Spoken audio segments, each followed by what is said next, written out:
তোমায় ছাড়া নবী যায় না চলা,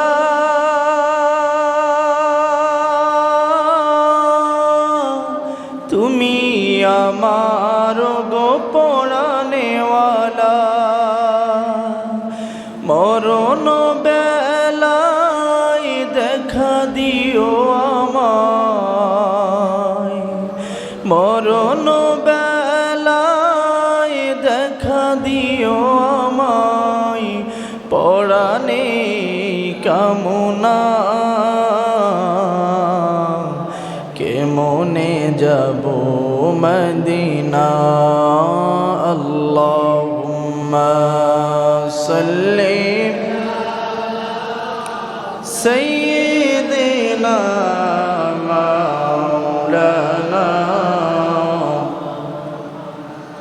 ওয়া আলা আলি সাইয়্যিদিনা।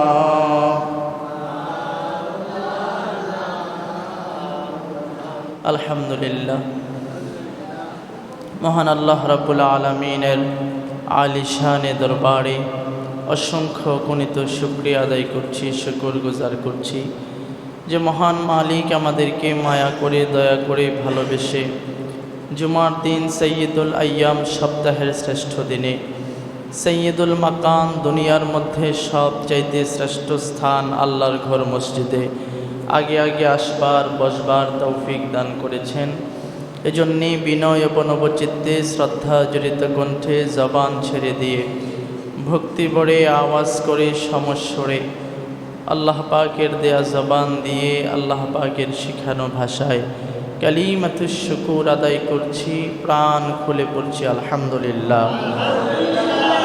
দরুদ সালাম প্রেরণ করছি বিশ্ব মানবতার মুক্তির দূত, যে নবীর আগমনে আধার গুছে মানবতার পূর্ব দিগন্তে এক নতুন সূর্য উদয় হয়েছিল, যে নবী শেষ রাত্রের কান্নার রোনা জারিতে আল্লাহর আরশে আজিম সহ কাঁপত। লক্ষাধিক নবী রাসূল মানব জাতির হেদায়েতের জন্য আল্লাহ তাআলা এই জমিনে নাজিল করেন। এর মধ্যে সবচাইতে যে বেশি যিনি উম্মতের জন্য দেওয়ানা, সবচাইতে বেশি যিনি উম্মতের জন্য পাগল পারা, রহমতের নবী, বরকতের নবী, দু জাহানের সরকার নবী, সরকারে দো আলম নবী, আমার নবী, আপনার নবী, সর্বশেষ নবী, সর্বশ্রেষ্ঠ নবী, দু জাহানের সরকার নবী, শাফিউল মুজনবিউন নবী, রাহমাতাল লিল আলামিন নবী মুহাম্মদুর রাসূলুল্লাহ সাল্লাল্লাহু আলাইহি ওয়াসাল্লাম। শহীদদের আত্মার মাগফিরাত কামনা করছি, যারা যুগে যুগে আল্লাহর ইকামতে দ্বীনকে কায়েম করার জন্য নিজেদের তাজা খুন রক্ত ঝরিয়েছেন। আল্লাহ তাআলা ওই সকল মধ্যে মুজাহিদদেরকে শহীদের মর্যাদা দান করুন, আপনারা বলেন আমিন।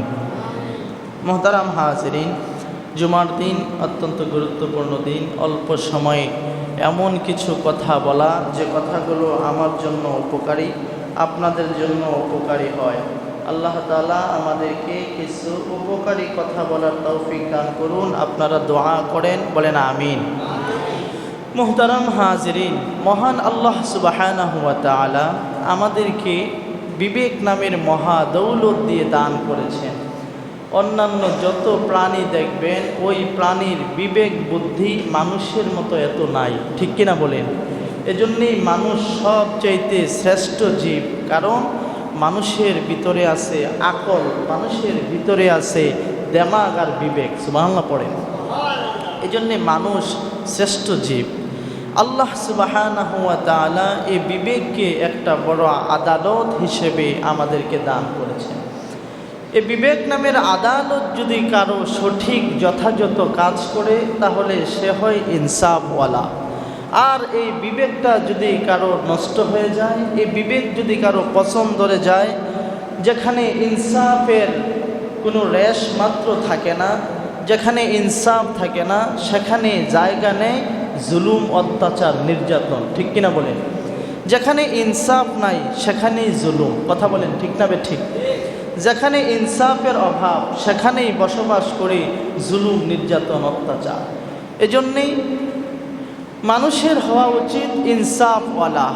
আশ্চর্যের বিষয় হইল এখন এমন এক জামানায় আমরা এসে পড়েছি যেখানে ইনসাফ হয়ে গেছে সোনার হরিণের মতো, ঠিক কিনা বলেন? ইনসাফ হয়ে গেছে যেন একটা সোনার হরিণ, কোথাও খুঁজে ইনসাফ পাওয়া যায় না। একেবারে সামাজিক জীবন থেকে শুরু করে, ব্যক্তিগত জীবন থেকে শুরু করে, রাষ্ট্রীয় জীবন পর্যন্ত সব জায়গায় শুধু জুলুম আর জুলুম, ঠিক কিনা বলেন? জুলুমের জন্য কোনো শেষ না। আপনি যদি লক্ষ্য করেন সমাজে, দেখবেন যে সমাজের পরতে পরতে জুলুম আর অত্যাচার এমনভাবে বৃদ্ধি পেয়েছে যে দেখবেন সন্তান তার পিতার সাথে জুলুম করে, এমন আছে না নাই? আবার দেখবেন পিতা তার আপন সন্তানের সাথে জুলুম করে, আছে না নাই? চাচা তার ভাতিজার সাথে জুলুম করে, আবার ভাতিজা তার চাচার কাছে মাজলুম, এমন আছে না নাই? বড় ভাই ছোট ভাইয়ের কাছে মাজলুম, আবার ছোট ভাই বড় ভাইয়ের কাছে মাজলুম, আছে না নাই? রোগী চিকিৎসকের কাছে মাজলুম, আবার কখনো কখনো চিকিৎসক রোগীর কাছে মাজলুম, আছে না নাই? নেতার কাছে কর্মী মাজলুম, আবার কখনো কখনো এমনও কর্মী দেখা যায় নেতার ইজ্জত মেয়েটা শেষ করে দেয়, ঠিক কিনা বলে? তাহলে ওই কর্মীর কাছে নেতা মাজলুম, ঠিক কিনা বলে? কখনো কখনো ড্রাইভারের কাছে প্যাসেঞ্জার মাজলুম।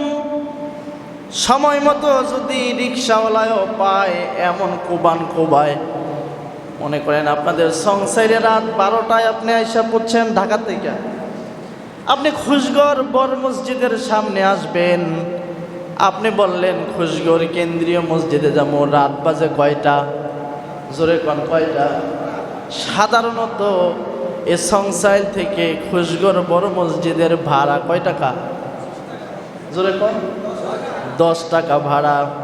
রাতের বেলায় মেনে নিলাম রাত 12টায় সে ঘুম নষ্ট করে রিক্সা চালায়, ফলে তার এ ভাড়াটা নইলে ডাবল হইল, ঠিক কিনা বলেন? 10 টাকার জায়গায় কয় টাকা? 20 টাকা। মানলাম হেতে একটু তেরা ড্রাইভার, এজন্য আরো 10 টাকা বাড়াই দিলাম, 30 টাকা। আশ্চর্যের হালত হইল, রিক্সা ড্রাইভার আপনি কোটিপতি হইলেও আপনার চেহারার দিকে তাকাইবে না। রাত 12টায় সংসাইল বাজারের মধ্যে হেতে 10টি আর বাড়া 200 টিয়া খুব দিয়া বইয়া থাকে, ঠিক কিনা ক? তাইলে ড্রাইভারের কাছে প্যাসেঞ্জার মাজলুম, ঠিক কিনা বলে? প্রতিটা সেক্টরে সেক্টরে জুলুম আছে না নাই? জোরে আওয়াজ করে বলেন। বিচারকের কাছে বাদী বিবাদী মাজলুম, বিচার করার আগে কয় মাল পানি আসেনি, তাইলে তোর পক্ষে যাবে, যদি না থাকে তো বিপক্ষে যাবে। একটা নির্দোষ আলেমকে ফাঁসির কাস্টে ঝুলাইয়া দেয় বিচারক হত্যাকাণ্ডের মাধ্যমে, ঠিক কিনা বলেন? বিচারিক হত্যাকাণ্ডের মাধ্যমে নির্দোষ মানুষ ফাঁসির কাস্টে, আর সমাজে চোর চোরটা ডাকাত চাঁদাবাজ ঘোরাঘুরি করে তাদের সাথে এরকম বিচার কার্যকর হয় না, ঠিক কিনা বলে? সমাজের রাষ্ট্রের প্রতিটা জায়গায় জায়গায় জুলুম আর অত্যাচার যেন সয়লাভ হয়ে গেছে। আমি কি সত্য বললাম না বানায় বললাম? বলেন, সত্য না কথাটা? সব জায়গায় জুলুম আর জুলুম। এজন্যে আমি আমার খুতবায় কোরআন আল কারীমের একটা আয়াতে কারিমা পাঠ করেছি। আল্লাহ রাব্বুল আলামিন সূরাতু নাহলের 90 নম্বর আয়াতে চমৎকার করে উল্লেখ করেছেন। আল্লাহ রাব্বুল আলামিন বলেন, ইন্নাল্লাহা ইয়া'মুরু বিল আদলি ওয়াল ইহসান ওয়া ইতা'i যিল কুরবা ওয়া ইয়ানহা আনিল ফাহশা'i ওয়াল মুনকারি ওয়াল বাগই ইয়া'ইযুকুম লা'আল্লাকুম তাযাক্কারুন। আল্লাহু আকবার বলেন। এই আয়াতের ভিতরে 6 বিষয়ে ওয়াজ করছে। বলেন কয় বিষয়ে? 6 বিষয়ে কথা বলার সময় নাই, আধা ঘন্টা সময়। এই অল্প সময়ের ভিতরে 1 নাম্বার যে বিষয়টা, এটার উপরে আমি অল্প কিছু কথা বলবো। রব্বুল আলামিন 1 নাম্বার বলে, বান্দারে জিন্দিগিতে কোনো দিন তুমি কারোর উপরে বিন্দু মাত্র জুলুম করবা না। কোন সুবহানাল্লাহ।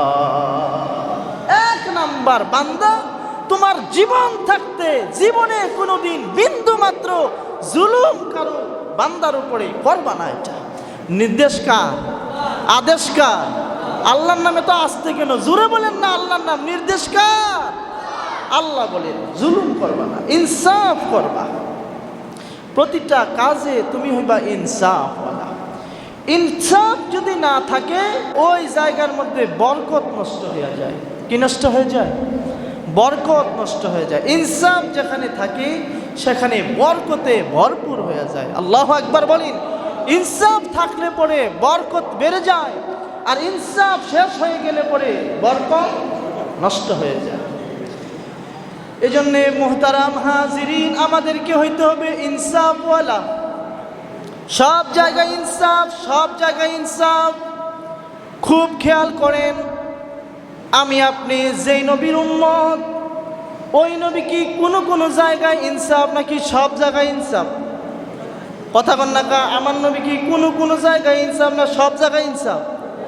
সব জায়গায় ইনসাফ।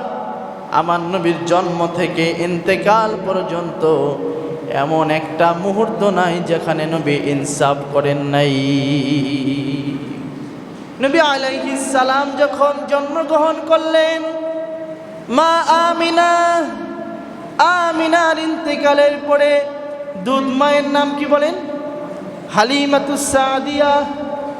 দুধ মা হালিমা একদিন প্রাপ্ত বয়স্কে আমার নবীকে আয়েশা বলতেছে, মুহাম্মদ একটা প্রশ্ন ছিল তোমার কাছে। কয় বলেন আম্মা জান, একটা প্রশ্ন করতে চাইছেন, বলেন কি প্রশ্ন করবেন? কয় বাবা মুহাম্মদ, আমি তোমারে যখন আমি দুধ মা হিসেবে কিনা নিলাম, তো আমার বুকের স্তনগুলোতে তেমন দুধ ছিল না। আল্লাহু আকবার বলেন। দুধ শূন্য, অল্প। এমন মুহূর্তে আমি তোমারে নিয়ে গেলাম, নেয়ার পরে আল্লাহর কি বরকত, আমার ঘরে যাওয়ার পরে আমার দুই স্তন ভর্তি দুধ আমার আল্লাহ তাআলা দিয়ে দিলে। কিন্তু আশ্চর্যের হালত হইল, ও আমার পুত্র মুহাম্মদ, আমার দুধ তুমি যতদিন প্রাণ পান করেছো, আমার দুধ তুমি যতদিন পান করেছো, আমি লক্ষ্য করে দেখেছি তুমি টানা যতদিন খেয়েছো, প্রত্যেক দিন আমার ডান স্তন থেকে দুধ খেয়েছো। সুবহানাল্লাহ বলেন। তোমার জীবদ্দশায় আমার বাম স্তন থেকে একদিনও তুমি মুখ লাগাও নাই। ঘটনাটা কি কও? আল্লাহু আকবার বলেন। ঘটনা একটা আছে নাকি নাই? জোরে আওয়াজ করে বলেন, আছে না নাই? কি সেই কারণ? আমার ডান স্তন থেকে শুধু দুধ খাইলা, বাম স্তনে লাগাইলা না। বাম স্তনেও তো স্তন ভর্তি দুধ ছিল, ঠিক কিনা বলেন? কেন মুখে লাগাইলি না রে মুহাম্মদ? আল্লাহ নবী ডেকে বলেন, মা আমার শোনো, তোমার যে দুই স্তনে দুধ আছে আমি জানি, কিন্তু আমি ওইটাও জানি যে আমার সাথে সাথে দুধ ভাই আছে। আল্লাহু আকবার বলেন। আমি মুহাম্মাদুর রাসূলুল্লাহ সাল্লাল্লাহু আলাইহি ওয়াসাল্লাম যে স্তনের মধ্যে মুখ লাগাইব, দুনিয়ার আর কেউ ওই স্তনের মধ্যে মুখ লাগানো জায়েজ নাই, ঠিক কিনা বলেন? ওই স্তন তার জন্য হারাম। আমার এই ঘরে আনছো পরে তোমার স্তনে দুধ হয়েছে, বরকতের কারণেই তো হয়েছে, ঠিক কিনা বলেন? আমি বরকতের নবী, রহমতের নবী, কেমনে আমার দুধ ভাইয়ের সাথে বেইনসাফি করি, আমি কেমনে জুলুম করি? আমি যদি বাম স্তন সহ খাইতাম, আমার দুধ ভাই কি খাইতো? আল্লাহু আকবার বলে। আমার দুধ ভাই কি খাইতো?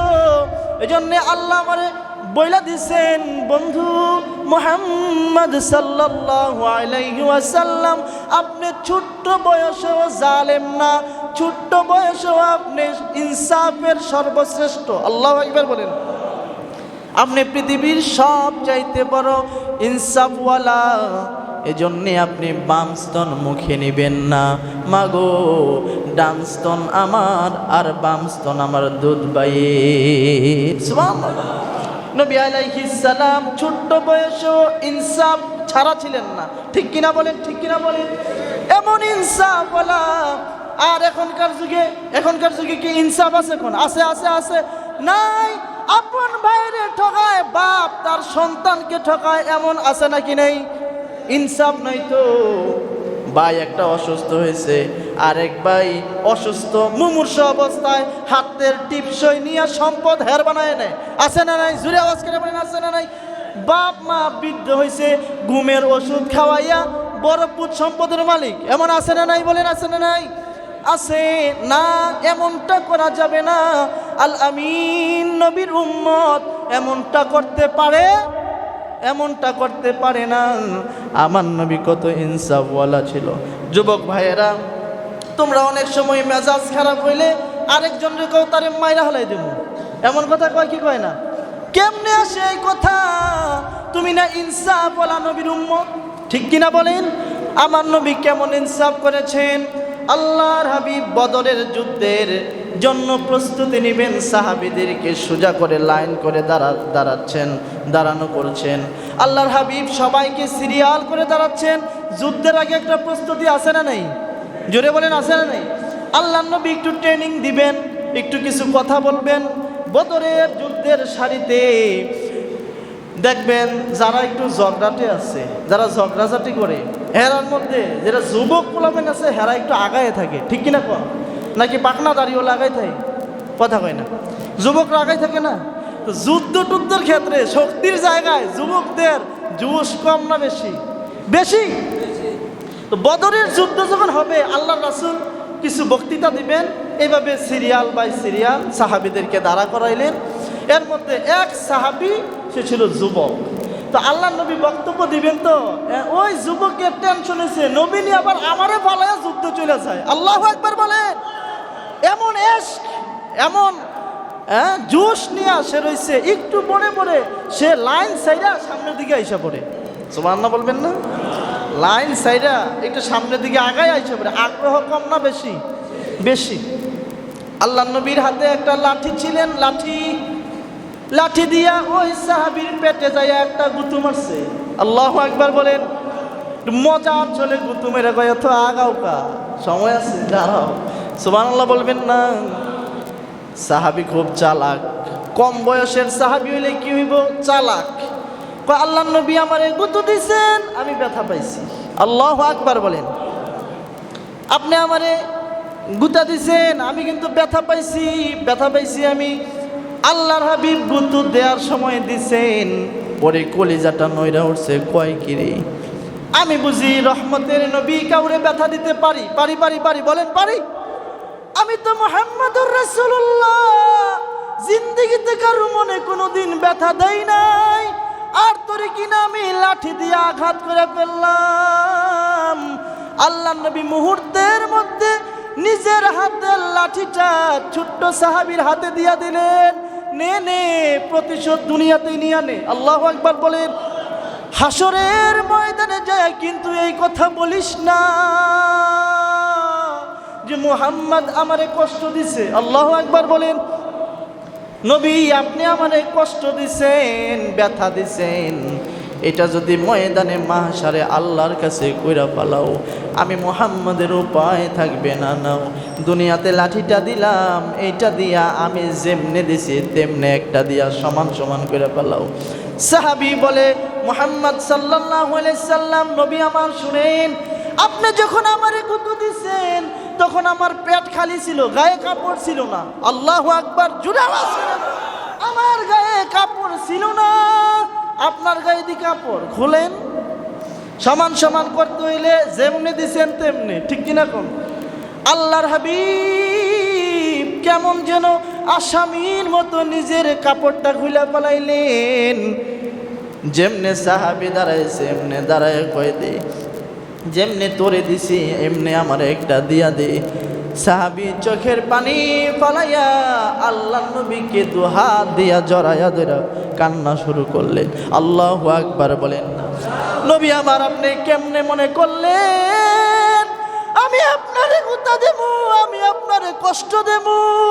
ও ও নবী, আপনার জন্য নিজের জীবনটাও তো দিতে পারি। আল্লাহু আকবার বলেন। আপনি কেমনে মনে করলেন আপনারে আমি আঘাত দেব না? ও নবী, যুদ্ধের ময়দানে চলে গেলে পড়ে জানি না এই দেহটা নিয়ে আবার আসতে পারবো নি, না জানি কখন মুনাফিক হয়ে আবার মইরা যায়, আমার ভয় লাগে। এজন্যে আপনার জান্নাতি শরীরের সাথে আমার শরীরটা একটু খালি গায়ে ঘষা দিলাম। আল্লাহু আকবার বলেন। একটু লাগাইলাম, ময়দানে মাহশারে যদি আল্লাহ আমারে জাহান্নামী বলে ডাক দেয়, আমি বলবো ও আল্লাহ, এই শরীরটা জান্নাতি শরীরের সাথে লাগছে, এই শরীরটা কেমনে জাহান্নামে দিবা? আল্লাহু আকবার বলেন। নবী গো, আপনার শরীরের সাথে ঘষা দিয়া নিজের জাহান্নামী শরীরটাকে জান্নাতি করার একটা বাহানা করলা। নবী আলাইহিস সালাম তিনারা ছিল কেমন ইনসাফওয়ালা, বুঝতে পারছেন তো? ওদের ইনসাফ একটা লাঠির গুতু মস্কারা করে দিয়ে ওরা এটা সমান সমান করতে চায়। আর যুবক ভাইরা কিছু হইলে তারে বানাইলা, এমন আছে না নাই? তারে বানাইলা। এত মেজাজ কেন আপনার? এত শক্তি কেন আপনার? ইনসাফ নাই। এখন তো পাথর মাইরা পড়ে একদম নির্দোষ মানুষকে মাইরা পালায়, আছে না নাই? আছে না নাই? বলে পাথর মাইরা পালায়। ইনসাফ নাই আমাদের, ইনসাফ নাই বাবা। হযরত আবু বকর তো ছিল নবীর হুবহু ফটোকপি। আবু বকর ইসলামের প্রথম খলিফা। আবু বকর রাদিয়াল্লাহু তাআলা আনহুকে নিয়ে ওয়াজ করলে টানা 3 ঘন্টা দরকার মিনিমাম। হযরত আবু বকর রাদিয়াল্লাহু তাআলা আনহু কেমন ছিলেন খুব খেয়াল করেন। আমার হাতে যে এই যে আজকে বয়ানের যে পৃষ্ঠাটা আছে, এই পৃষ্ঠাটা যদি আমি ফটোকপি করি, ফটোকপি বোঝেন না, হুবহু আরেকটা করি, তাহলে এইটা আর ওইটার মধ্যে কোনো পার্থক্য থাকবে? কথা কয় না, পার্থক্য থাকবে?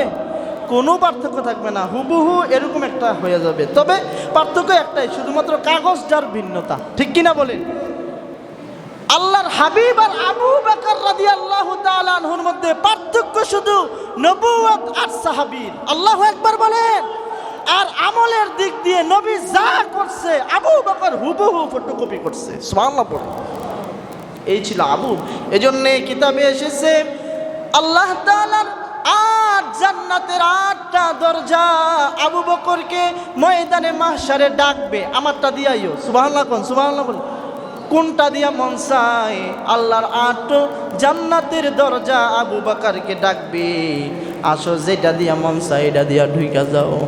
মা আয়েশা রাদিয়াল্লাহু তাআলা আনহা বলেন, ওগো আল্লাহর নবী, আকাশের যত তারকা আছে এই তারকার সমপরিমাণ নেকওয়ালা কোনো উম্মত কি আপনার এই দুনিয়াতে আছে?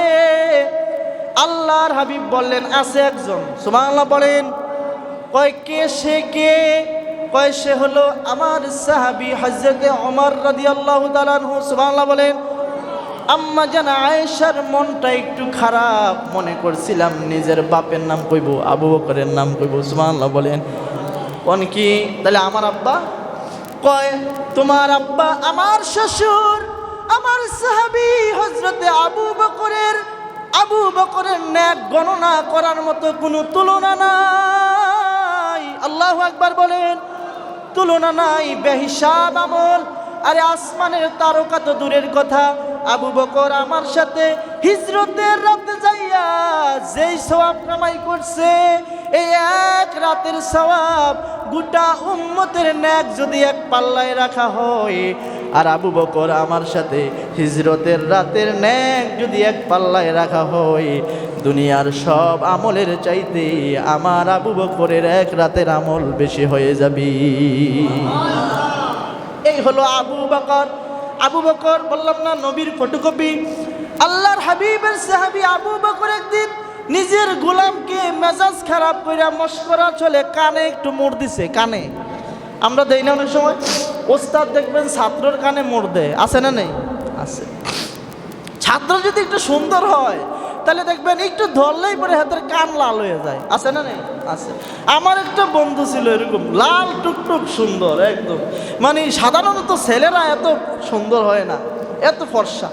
হ্যাঁ, আমার উস্তাদও ছিল, আমার উস্তাদের ছেলে আর কি। তো একই ক্লাসে আমার উস্তাদ ক্লাস নেয়, তো আমার বন্ধু আবার ওনার ছেলে, ছাত্র ভাই। তো বাপ তো মাঝে মাঝে শাসন করতো খুব আমাদের সামনে। দেখতাম ও খুব সুন্দর ছিল, আমার হুজুরও খুব সুন্দর ছিল। হ্যাঁ একটু মেজাজ খারাপ করে কানে দিলে হ্যাঁ কান লাল হয়ে যেত, মনে হয় যে কোনো মেয়েরে মারছে। সাধারণত হ্যাঁ অনেকে বলতো তুই মেয়ের মতো রে, এত সুন্দর কি মানুষ হয় নাকি? আল্লাহ একবার বলেন। কান এটা তো নরম জিনিস, তাই না? কানের লতি এখানে একটু হালকা চিমটি দিলে লাল হয়ে যায়, আর সুন্দর মানুষেরই তো হয়েছে। আবু বকর এক সাথী বাইরে গোলামকে কানের মধ্যে একটু মুড় দিলেন। এমনি করতে পারো না, এটা এমনি না। আবু বকর দেওয়ার সময় দিছেন, পরে কয় ব্যথা পাইছস? হ্যাঁ একটু ব্যথা পাইছি। কয় করলাম কি? তোর কানে মুড় দিয়া তোরে ব্যথা দিয়া দিলাম। এটা কি আল্লাহর কাছে আবার হাসরের ময়দানে যা বিচার টিচার দিবি নাকি? আমি বিচার দেবুনি জানি না, আল্লাহ বিচার তো আর বাদ দিবে না, ঠিক কিনা বলেন? হাসরের ময়দানে বিচার দিস না, নে আমার কানটা তোরে দিয়া দিলাম। সুবহানাল্লাহ বলেন। মেজাজ খারাপ হয়েছিল, দিছিলাম, তুই আমার গোলাম, যেমনে দিছিলাম এমনি আমার কানে একটা মোচড় দিয়া দি। সাথে হযরত ওমর রাদিয়াল্লাহু তাআলা আনহু, ওমর কয় গোলাম রে এই আকাম করিস না, জান্নাতের সার্টিফিকেট পাওয়া মানুষটাকে এমন করিস না। গোলাম বলে খলিফাতুল মুসলিমিন হযরত আবু বকর, আপনি কেমনে মনে করলেন আপনার বরকতে হাতের ছোঁয়া আমার যেই কানে লাগছে আমি ব্যথা পাইলেও আপনারে প্রতিশোধ নেব? এটা হইতে পারে না। সুবহানাল্লাহ। এই ছিল ইনসাফ ওনাদের। আর আমাদের ইনসাফ তো নাই বললেই চলে, ঠিক কিনা বলেন? একেবারে ভিক্ষুক থেকে শুরু করে রাষ্ট্রপ্রধান পর্যন্ত সবার শুধু জালেম আর জালেম, জুলুম আর জুলুম, ঠিক কিনা বলেন? জুলুমের যেন শেষ না। আপনি যান কুমিল্লা শহরে ধর্মসাগর পার, ভিক্ষুক আপনারা যেই জ্বালান জ্বালাইব সাইজ করে ছেড়ে দিব না। 10 টাকা না দিয়ে আপনি পারবেনই না। আরে পায়ে ধরে এইভাবে করে থাকে, খেয়াল করছেন আপনারা? দেখবেন ক্যান্টনমেন্ট যান, দেখবেন ভিক্ষুক আপনারে টর্চার শুরু করবো একদম টাকা না দিলে। এই জন্যে বাবারা ইনসাফ ওয়ালা চাই। রাজি আছেন তো ইনশাল্লাহ? রাজি আছেন তো ইনশাল্লাহ? হযরতে আব্দুল্লাহ ইবনে আব্বাস রাদিয়াল্লাহু তাআলা আনহু বর্ণনা করেন, এক বাদশাহ আব্দুল্লাহ ইবনে আব্বাস রাদিয়াল্লাহু তাআলা আনহু, তিনি বলেন এক বাদশাহ গভীর জঙ্গলে নিজের শখে পশু শিকার করার জন্য গেছে। যায় না আগের যুগের বাদশারা গুলি নিয়া পিস্তল নিয়া তো পাখি শিকার করার জন্য যাইত। আব্দুল্লাহ ইবনে আব্বাস বলে এক বাদশাহ জঙ্গলে গিয়া পাখি শিকার করতে করতে রাত হয়ে গেছে, সন্ধ্যা আসছে পড়ে। সে বলে আজকে আর বাড়িতে যাব না, দেখি এই বাগানের ভিতরে কোনো মানুষের ঘর বাড়ি পাওয়া যায় কিনা, রাত্রটা এখানে থাইকা ফেলাইব। বাদশাহ খুঁজতে খুঁজতে বাগানের ভিতরে এক কাঠুরিয়ার ঘর পাইলেন। আল্লাহু আকবার বলেন। কাঠুরিয়ার বাড়িতে বাদশাহ গেলেন রাতের বেলায়। তো কাঠুরিয়া তো আর চিনে না এটা কি বাদশাহ নাকি, অপরিচিত। বললেন মেহমান আপনি আসছেন। বাদশাহ আর নিজের পরিচয় দিলেন না, থাকলেন এখানে। সন্ধ্যা আসলে পরে বাদশাহ খেয়াল করলেন কাঠুরিয়ার বাড়িতে প্রতিদিন এক পাল গরু আসে, গাভী আসে, সে গাভী পালে, এক পাল গাভী তার বাড়িতে আসে। খেয়াল করে দেখলেন প্রতিদিন সন্ধ্যার সময় এই কাঠুরিয়া তার সবগুলো গাভী থেকে যত দুধ দহন করে, একটা গাভী আছে, এই একটা গাভী থেকে 30টা গাভীর দুধ দহন করে। সুবহানাল্লাহ বলেন। মানে একটা গাভী এত বেশি দুধ দেয়, 30টা গাভী মিল্লা যতটুকু দুধ দেয় এই একটা গাভী এতটুকু দুধ দেয়। সুবহানাল্লাহ বলেন। এই গাভীর দুধ কাঠুরিয়া এই বাদশাকে দিয়া মেহমানদারি করাইলো। মেহমানদারিটা কি কম হয়েছে না ভালো হয়েছে? ভালো হয়েছে না? ভালো মেহমানদারি করছে। বাদশা তো যাদের সুযোগ আছে তারা তো একটু খাওয়ার দান্দা করে না।